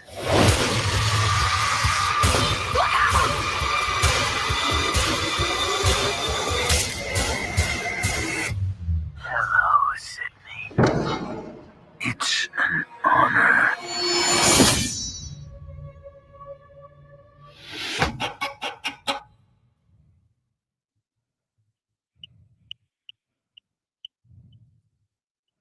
All right. And that was the trailer for Scream. Basically, 25 years after the original series of murders in Woodsboro, a new ghost face emerges and Sidney Prescott must return to uncover the truth. What is the truth? Check out the film and find out. Opens this Friday, January 14th. Also opening this week is Sesame Street. Big Bird and his Sesame Street friends are mysteriously expelled from their neighborhood, finding themselves in Manhattan. They team up with plucky history show host Sally Hawthorne, played by Anne Hathaway. What happens in the film? Where do they go? How does this happen? You and the kiddos definitely must check out Sesame Street. Sesame Street is a staple in history in all of our lives. So definitely check out this 2022 film. Also opening Friday, January 14th. Also for the kiddos, Hotel Transylvania, Transformia. Everyone is back to reprise their role when Van Helsing's mysterious invention, the monstrification ray, goes haywire. What happens? Check it out and find out. Also opening January 14th, 2022, Hotel Transylvania, Transformania. Also, the 355. Now, 355 is an awesome film, and actually it had already opened last week, but it's still significant because it was supposed to open this week, so they opened it early. But it's a really good film. It stars Jessica Chastain. It is directed by Simon Kinberg, and it's a cool film. It stars off of Penelope Cruz, Bing Bing Fan, Diane Kruger, all-star cast, great film, a lot of action. Opens Friday, January 14th, and here's the trailer.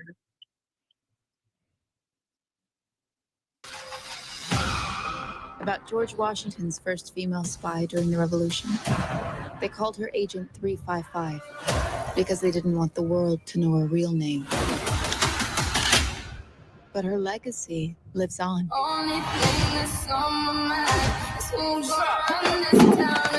We're the top agents from around the world. American, British, German, Colombian, Chinese. But now we have a common enemy. They can start World War III from simple reach of their keyboard. So we need to join forces.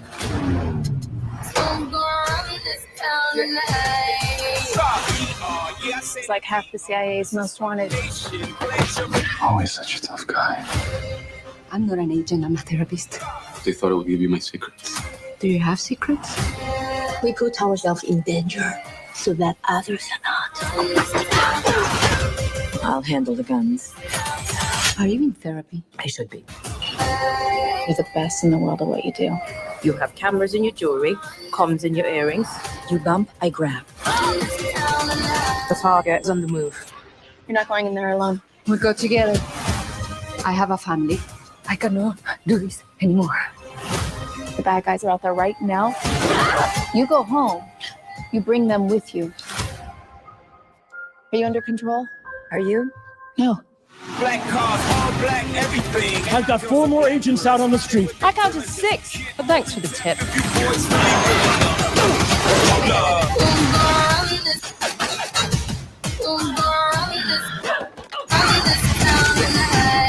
I like the new team. We're the 355.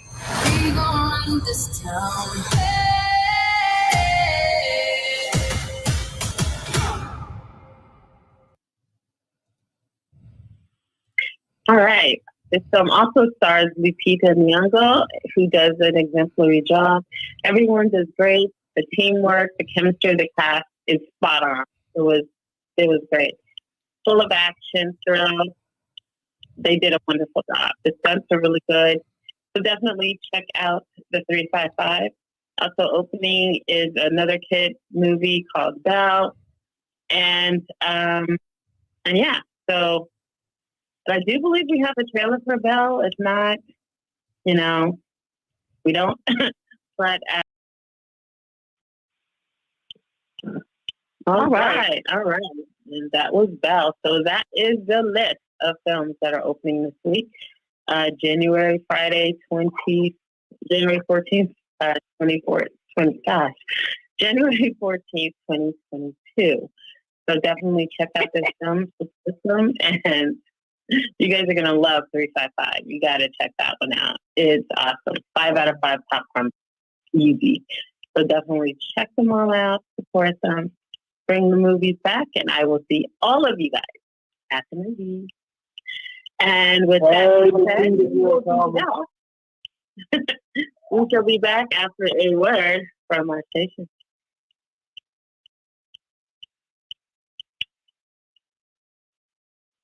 Bueller. Maybe not. Whatever. Bueller. Bueller. While we waiting. There we are. If you're just joining the show, welcome to CB and the BOYZ. Brought to you by CB and the BOYZ Incorporated and World Radio LLC. You can catch us live every Wednesday night, 11 p.m. Eastern, 10 p.m. Central on Blog Talk Radio, Apple Podcasts, iHeartRadio, Facebook, and YouTube. Like us on Facebook. Subscribe to us on YouTube. And now, back to CB and the BOYZ.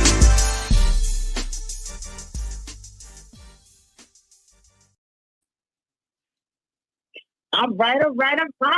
Welcome back. And now it is time. I know this is the moment you've all been waiting for. Here is my boys, BTS. Music break today. House of Cards. Here we go. Or not. Bueller.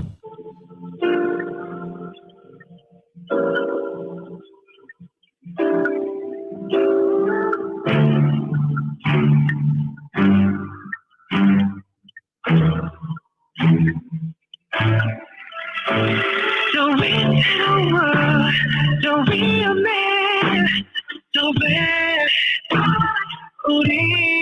yeah, don't take it down, you never get down, so hard, I'm good, here I go with the bar, I just don't got the fire, no way, no way, no way, got anything I got to run, 도망가도 가기만 해, no way, no way, don't 무너지는 건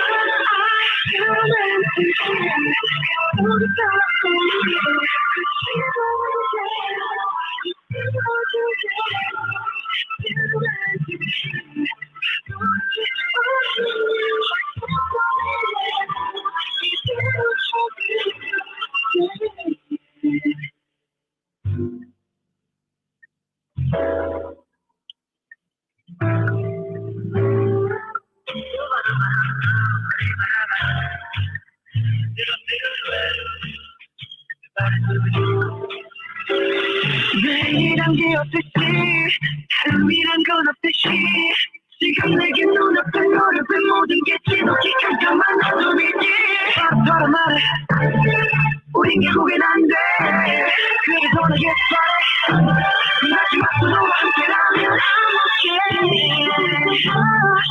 I just don't get off the side no way no way no way 시간이 지나갈수록 도망가도 가기만 해 no way no way 더 무너지는 건 그만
All right, now BTS and House of Cards. So did you guys enjoy that song? It definitely shows how versatile that they are. You know, they can basically sing anything. Like literally, sing anything. What? Oh, God, George. we give you a hard time, but they are some talented young brothers. So, you know, they got some soul. They can warble a little bit. I just wish more people would give credit to their influence. That being said, they definitely talented, and they have a good sound. So, yeah, that's much you don't get from me. That's more than you'll get from me. It was putting me in the mind frame. It was putting me in the mind frame of another track. An old school track somewhere, just the track, just everything about it, and then I'm here listening to the voices, and I'm going, okay, might not, but it's all good. It's good. R&B, yeah, sure. Yeah, but that's something that you would find, especially in the K-pop genre. A lot of the American producers, like Teddy Riley, for example, has produced a lot of songs for some of the groups. One of the groups, Shiny, did a song called something Good Evening or something. And I swear it is the same melody of 112. Oh crap, I can't even think of the name of the song now. But it was the same melody as 112 song. I swear. I'll play it next week so you guys can see the difference. But it's like, man, it's crazy. It is absolutely crazy. Most so of yeah, it doesn't. To some degree, there's a finite amount of everything in the universe. So at some point, you've got to kind of go back and you can remix it as we call it, update it, whatever you want to call it. But it gets harder and harder to become original because so much has been done. There's so many wonderful ideas that have been around for generations. So it's hard for something not to sound like something else, but it's even more impressive when you go, that reminds me of Boom Boom Boom, but damn, that's cool. It's a cool little spin on it. So it's kind of like if people get credit, and we'll definitely get credit for them going, hey, you reinvented it and did, such and such a hit. So, it's kind of a give and take thing. Well, Robin. And sometimes I might not.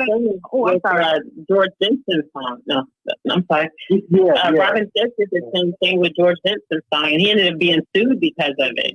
He was trying to say that it wasn't, but George Benson's family knew. I mean, Marvin Gaye, not George Benson, Lord. Marvin Gaye's song. They knew that it was Marvin Gaye. It wasn't Robin Thicke. It wasn't the original. So he felt real stupid after that one. Well, that happens a lot if you don't get permission. If you don't get permission, that's what happens. When you get permission, it's okay.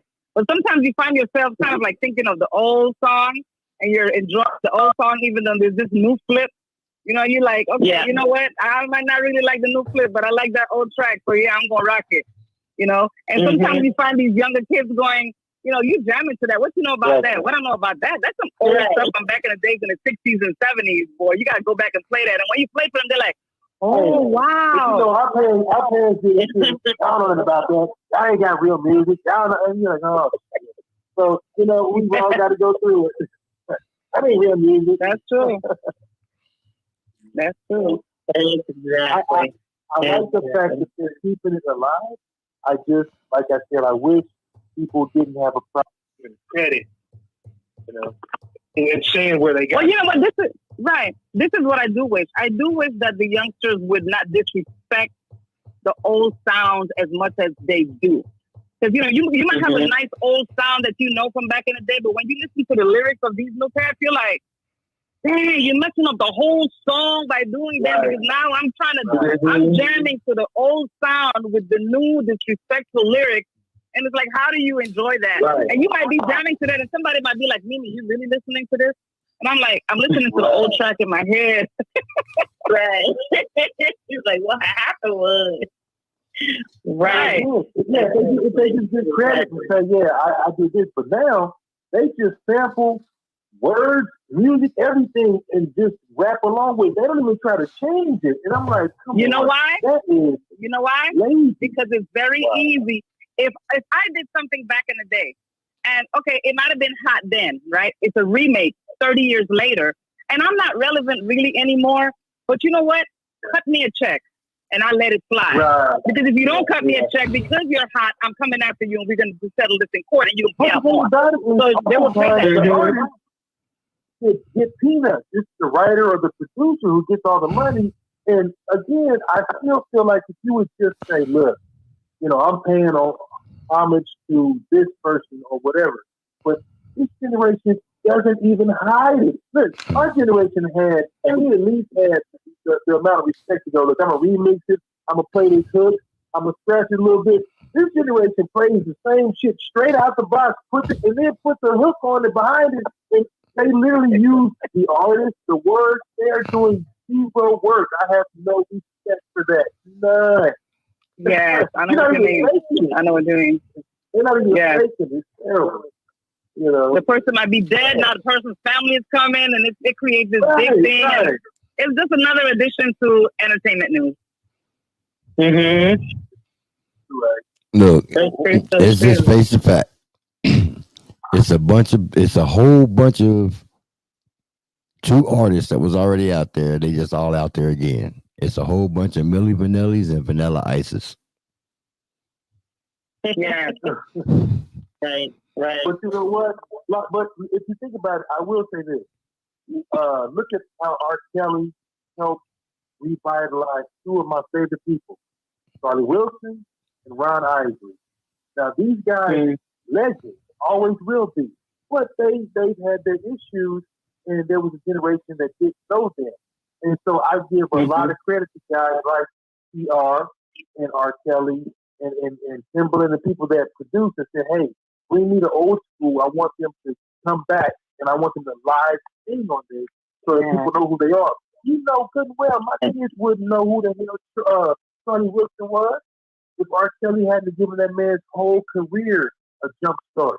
Same thing with Ron Isley. He was coming out of jail and in tax trouble. And I love the Isley brothers. Love them. But I learned it from my uncle in 83 when I stole one of his tapes and was like, who is Earth, Wind & Fire? Who are the Isley brothers? So we need that because my kids have playlists of 80s and 90s music. They weren't around for that. But because I play it every Saturday like old school parents do, they have playlists full of stuff. And I love it. It's funny as hell because they play my music.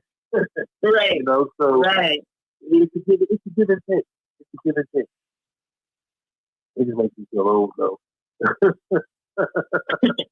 Like guys, I don't like my as you know, time is winding down. You know, time flies when you're having fun, and all we do is have fun on TV on the BOYZ. But I did want to touch briefly about this biracial couple on TikTok.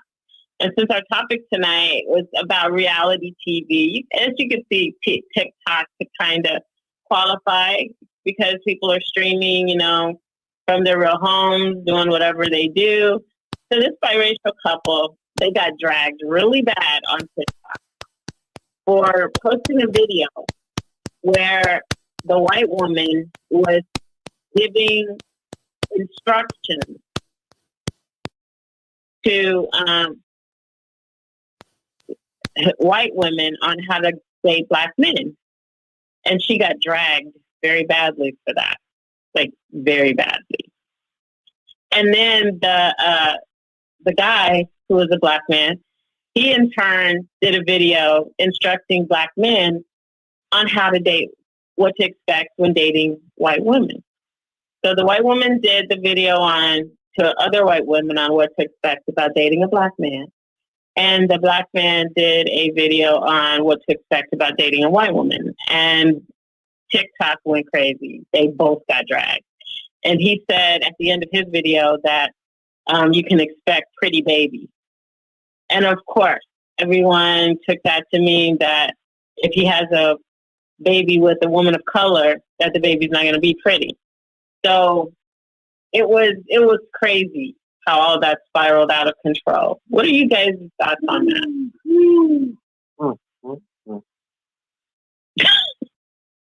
I know, listen, I know you got a lot. Go ahead. I know you got it's coming. Go ahead, girl. You know what? I really don't. I'm going to really leave it up to you guys to say because stuff like that pisses me off. Because at the end of the day, this is what I do hope for. I hope they don't have any kids together.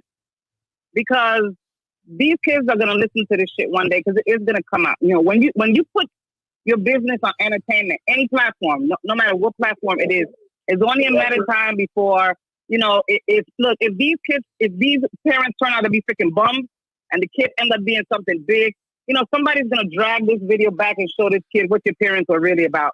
And this is the kind of stuff that happens that people don't think when they put shit like that on social media. At the end of the day, they're doing it for entertainment, like, oh, let's do this because this is going to get us some numbers.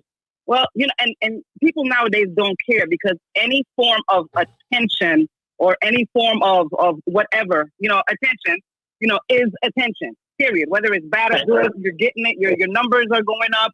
You might have 50 million people looking at this one view, whether it's good or bad, you got 50 million views. Don't nobody care a whole lot. All they want to do is drag you, but they got numbers. But it's a damn shame that it's come to this now. Mm-hmm. Now like I said, I hope they don't have any kids. I'm going to have to go look for that because I pray they don't have any kids. I'll probably be one of them, going at their head. Yeah, I posted it in our group chat. So just scroll up and you'll be able to see it. I need to check it out. No, that's some disgusting stuff to do, Anyway, I'm going to leave it at that, man. You guys take it on because I already let me get a drink on that. Y'all go ahead. It's a lot of self-hatred, though. Here's the thing. I don't care what you do. I don't care who you love. I don't care. The problem is when people, like this brother, the thing is he knows. And you can look at him, and I hate to be like that. You can look at him and tell, like, yeah, dog, you never even walked in any of our shoes. I'm glad they love each other. Like I said, ain't either one of them anything to write home about, but that's my personal opinion. So that whole beautiful baby scrap is just that a scrap. Like, there's an old sick thing, and it's kind of racist, and it kind of sets in fact. But old black people used to say when you saw a mixed child or a child that was lighter, because they were supposed to be more attractive, they would say if the child wasn't, they would say all that yellow gone to waste. Now let that sink in. All that yellow gone to waste, because if you were light skinned, yellow, red bone, whatever you want to call it, you were supposed to immediately be more beautiful. But think about how that was brainwashing and instilling self-hatred in children who were darker than a paper sack, as we called it. And so you just heard me talking about Lupita. Listen, my wife knows I'll bite Lupita's lip. I love boys talking about. My son is you and Crystal's complexion, and he loves dark-skinned women, and I love that about him. My son is pissed of it, but he loves it. And I think because beauty knows no boundaries. It knows no boundaries. Right. If you love women or men or whatever, you love what you love. It doesn't have to fit into a box. I hate the fact that this brother thought because he was with that basic ass girl, and I don't care what color she was basic as hell. That they were going to have beautiful children. I'm thinking to myself, she's fucking Velma from Scooby-Doo. But that's his thing. But that's his world and his reality. And he knew he was going to get dragged. But you said it best. No such thing as bad publicity. But when you exhibit self-hatred and hatred of who you are and where you come from, I can't tolerate that. That means there's so much damage and so much more. So he's probably not been accepted by his people because you can look at it. He's corny. He's a nerd. He probably grew up somewhere where it's easier to act white and to act a certain way because he didn't fit in. I understand that, and I can get that if you're a little bit angry or bitter. But to turn your back on who you are, that's never going to be okay. And then to say that your children are going to be beautiful or whatever, yes, I'm biased as hell, but I will show you my family tree. And you'll be like, oh, damn, damn right. Like I said, he produced a whole lot of fine. And it doesn't matter what shade you are, it comes from us doing us. Again, I've got nephews and nieces and relatives who married, white and others. But the simple fact of the matter is, for those of us who think it, why do you think other people get the compliment? It's just, we're all a lottery. It's a lottery. You didn't have shit to do with your genetics based on when we hit this soil and when Matt stuck in the cab, no matter where you come from. So it's just kind of a crapshoot, and it breaks my heart that people think this type of hair, this type of skin tone, this type of whatever is better. You can find beauty anywhere. And so they need to get dragged. And the bad part about it is she's stupid for going along with his coonery, and we call it coonery. He needs his ass whipped, and they both need a lot of cultural appropriation. They need counseling. They do. They really do need counseling, because I'm going to tell you something, and I'm going to make this really short because I know we're so short of time. This is the thing. Sometimes people think from here to here. If this is all they know, this is all they know in their own ignorance. We might know this much. They might only know this much. And then this is where they're stuck with that bullshit. Then they bring it to social media, and then you've got the people that are thinking like this, talking about people that are narrow-minded like this. So it's just that type of thing too, that they honestly do need counseling, because look, they might really be screwed up based on however they were raised, wherever they were, wherever they were born, who their parents were, their upbringing. They might just be just that ignorant, and I don't mean ignorant in a very negative way. Ignorant as they just don't know. They don't know. You're right. They don't know. Yeah. So sometimes that happens too. So I hate to be the judge. It's just the fact that it's out there for the world to judge. But to put yourself, and you said it, the internet is forever.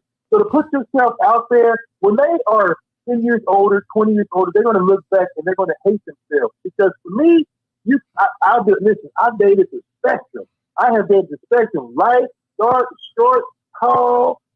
I've dated the spectrum. And like I said, each and every one of them got, they you get that specific attention. And look, it doesn't matter. You have to be open to that. But I love that I was raised by open-minded people that said, come on, come on.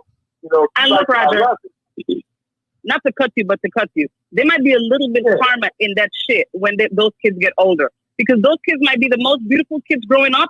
And then, God forbid, at 15 years old, they wind up in a freaking fire and they get all jacked up. Then what? You know what I'm saying? Now they're living with oh my God, I saw this video and mom and dad, and they said that I might be, and they put it out there, now I'm the ugliest person in the world, and it becomes this other big thing. Like, it's a never-ending shenanigan, and they should just stop it. I hate it. It's colorism, and it's sad, and that we have that kind of self-hatred still in this day and age. Yeah. And that's why I love when people break down barriers. We all laugh and talk about things, but then we got the dark skin crushes, Morris Chestnut, Idris Elba. You got the light skin, Elder Barge, and we have fun joking about it. But it's great to see representation on all sides. So when you get this clown like this, who sets him back 50 years, I would like to slap the shit out of him. I really would. I really, really would. but I digress. It is. But again, George? Ladies, basic. George, like I'm here. George, take a sec, man. You're killing me. You're your old light skin ass family. Well, guys, look, we have 3 minutes to the hour. Light skin is in. I'm gonna say my light skin bye right now. It's been nice, lovely people. I do love my chocolate chip. So yeah, one love, God bless, and until next week. Oh, Lord. The fitness crew in the background. Oh, Jesus. I'm representing for the in-betweens. I'm paper sack brown all the way to that caramel. I'm like blue jeans. I never go out of style. You ain't never all the way in like light skin or the extra dark, but I'm like blue jeans, baby. You can dress us up or be casual with us. You ain't going nowhere. Yeah, and then you can rub the blue jeans and a white pants, and next thing you know, your white pants is stained. So yeah, you get a little bit of it anyway. CB, let's go. Leave my mark. I leave my mark. All right. Thank you, everyone, for joining us tonight. Jordan, did you say your love, peace, and hair grease yet? You just did. Love, peace, and hair grease. Hairless grease.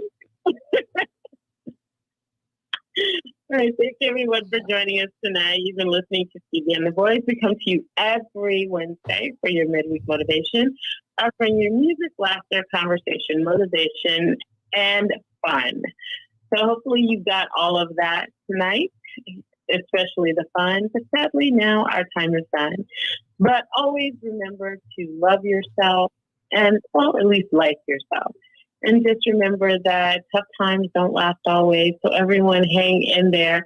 We know that it's hard for everyone right now. So just hang in there, use common sense, and do what you feel you need to do for what's best for you and your loved ones.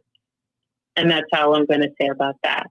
So enjoy the rest of your night. Thank you for joining us. We'll be back next week where we're going to get into it. We're going to do some controversy. We're going to be asking the question. So all those that are listening to the sound of my voice, question for next week, and be prepared. Why do Black people invite everyone to the cookout, but we don't get invited? Ponder that. Till next week. So we will see you. And enjoy the rest of your night. Remember, you can do and be anything you want in this life as long as you work hard, love yourself, and believe in yourself. And don't forget to remember George's tips, and it's for the do's and don'ts in business. Do be confident, but don't be arrogant. So enjoy the rest of your night. And to take us home, I've got a nice treat for you guys. I'm taking you way, way back. Here is the Sinners and Shame. Until next week. Bye-bye.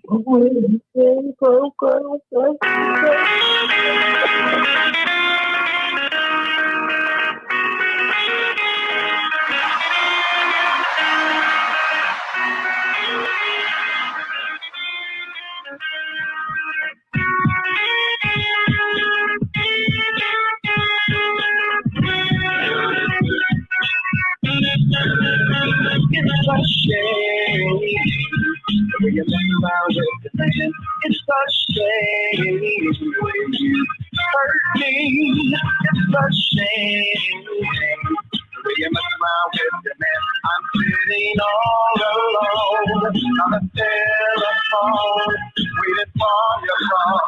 When you don't call, it's a shame the way you mess around with the man.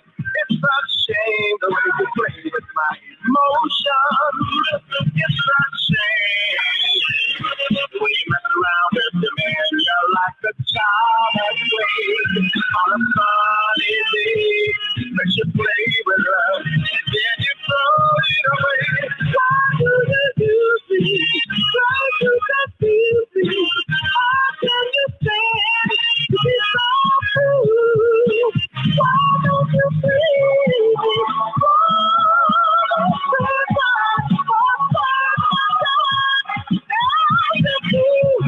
It's a shame the way you mess around with the man. It's a shame the way you hurt me.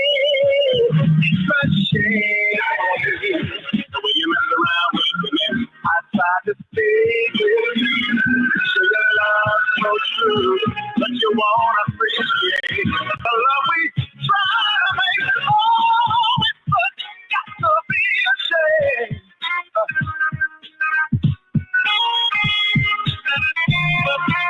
Why do you do me? Why do you feel me? How can you stand to be so cruel? Why don't you feel me?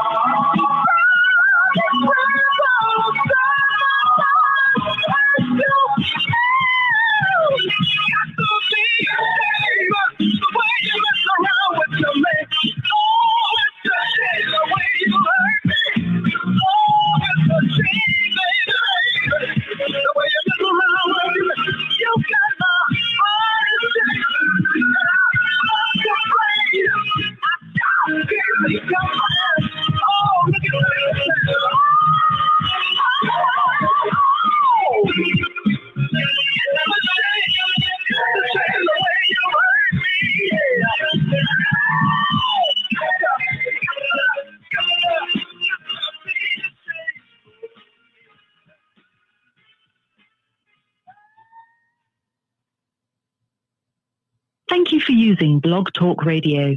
Goodbye.